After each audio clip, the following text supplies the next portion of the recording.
Puri Karak. Yesterday morning, right? So after nga namin kumain mga beshies is pumunta kami dito maglakad-lakad. In-invite ko nga dito si B na pumunta maglakad-lakad kasi nga medyo stress ang lola nyo. So ayun sabi ko gusto ko maglakad-lakad dito. Maganda kasi nakaka-relax. Tapos lalo ngayon yung weather is napakaganda na. Ang ganda dito mga beshies oh. Lalo ang ganda na ng panahon ngayon. Hindi na mainit.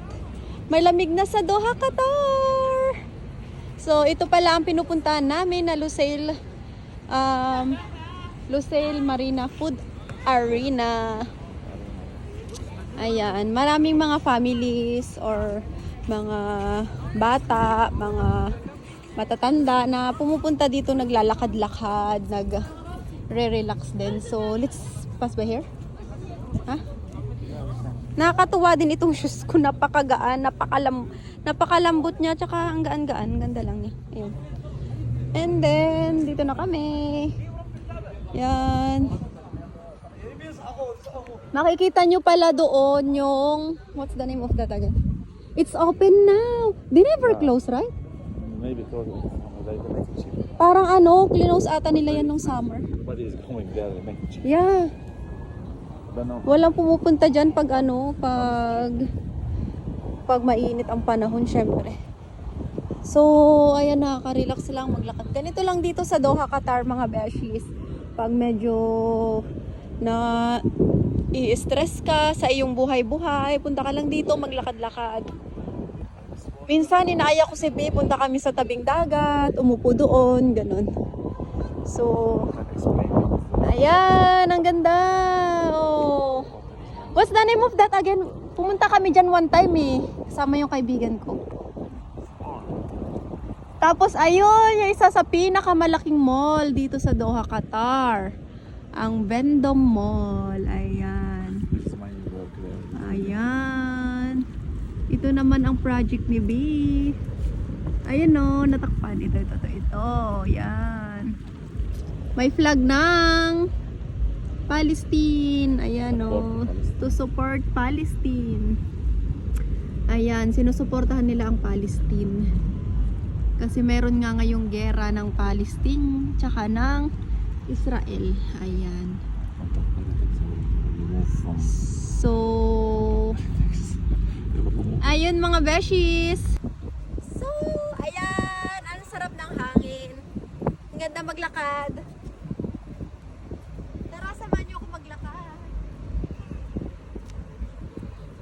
Yay! Ang sarap dito magmuni-muni. Yan. Galing ako ng trabaho.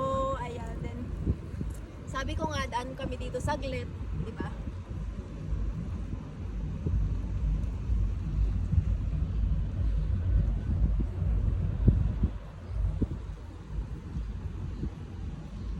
Let's swim.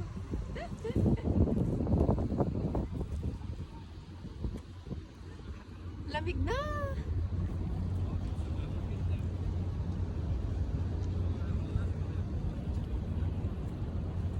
Showing?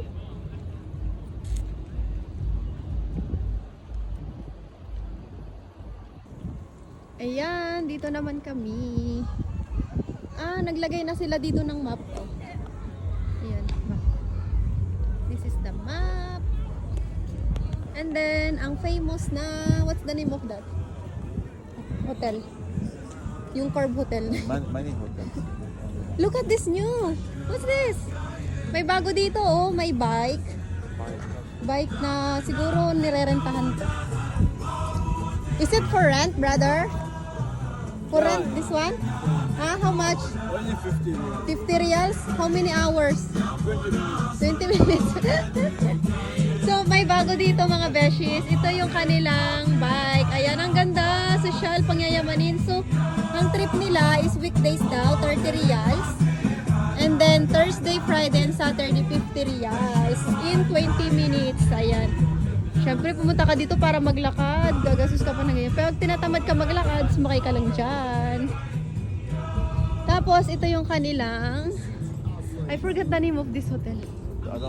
I-search ko na lang. Kalimutan ko, napakaganda, beshies.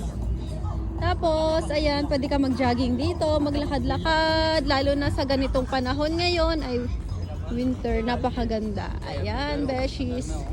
Napakagandang maglakad-lakad. Yay! Nakaka-relax mga besh. This At parking saka for pala mga beshies, oh, may bago silang marina dito na ginagawa. Ito, parking to ng mga napakamamahal nilang mga boats. Ayan. Or what's the name of that, that boats? Gagawa sila ng marina dito, parang sa ano, the Pearl. Yung mga... Not commercial, of course. It's not Yeah. for rich Ayan no. Sa mga person. mayayaman na mga lokal. Sana all mayaman, di ba? So, ayan yung ginagawa nila, beshies. Ayan.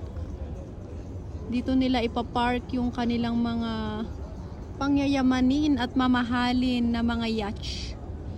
Yacht, right? You know, yak. Yak or yacht. I don't know how to pronounce. Paki-comment down below kung paano yung tamang pag-pronounce. Or paki-message ako kung paano yung tamang pag-pronounce. Charot. So, ayun yung mga mamahaling yacht nila. Ayan. Tapos nagdadagdag pa sila dito.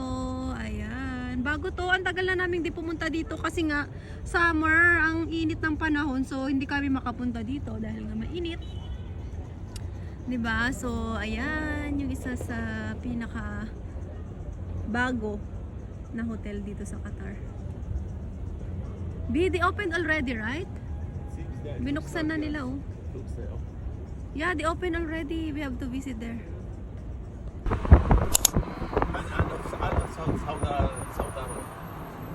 Out of Sauda Road.